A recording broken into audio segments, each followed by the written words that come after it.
अखंड सौभाग्यासाठी वटपौर्णिमेचे मंत्र, अर्थ आणि पारंपरिक नैवेद्य जाणून घ्या. हिंदू संस्कृतीत वटपौर्णिमा हा महिलांसाठी अत्यंत महत्त्वाचा आणि पवित्र सण मानला जातो. वटपौर्णिमेच्या पूजेमध्ये नैवेद्य आणि मंत्रोच्चाराला विशेष महत्त्व असते. शास्त्रोक्त पद्धतीने पूजा करताना योग्य मंत्र म्हटल्यास आणि विशिष्ट नैवेद्याचा मान राखल्यास पूजेचे पूर्ण फळ मिळते, अशी धार्मिक मान्यता आहे. यंदा वटपौर्णिमा सोमवार 29 जून 2026 रोजी साजरी केली जात आहे. यावर्षी ज्येष्ठ महिन्यात अधिक मास आल्यामुळे नेहमीपेक्षा हा सण काहीसा उशिरा येत आहे. हे आहेत पूजेचे महत्त्वाचे मंत्र आणि त्याचे अर्थ. पूजा करताना आणि प्रदक्षिणा घालताना खालील 3 मुख्य मंत्राचा उच्चार आवर्जून करावा. वडाला सूत गुंडाळताना म्हणायचा मंत्र, अवैधव्य च सौभाग्य देहि त्व मम सुव्रते, पुत्रांना पौत्राश्च सौख्य च गृहांनाद्य नमोस्तुते. अर्थ, हे सावित्री, मला अखंड सौभाग्य आणि वैधव्यापासून मुक्ती दे. मला पुत्र पौत्राचे सुख लाभू दे. मी दिलेले अर्घ्य स्वीकारून मला आशीर्वाद दे. वटवृक्षाला पाणी अर्पण करताना म्हणायचा मंत्र, वट शिंचा मी ते मूल सलिसैरमृतोपमय यथा साख्या प्रशाखा भीर्वु देसी त्व महितले तथा पुत्रश्च पौत्रश्च संपन्न कुरु मा सदा.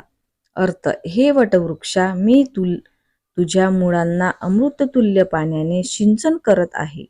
ज्याप्रमाणे पृथ्वीवर तुझ्या फांद्या आणि उपशाखांचा विस्तार झाला आहे, त्याचप्रमाणे माझा संसारही मुले, नातवंडे आणि धनधान्याने संपन्न होऊ दे.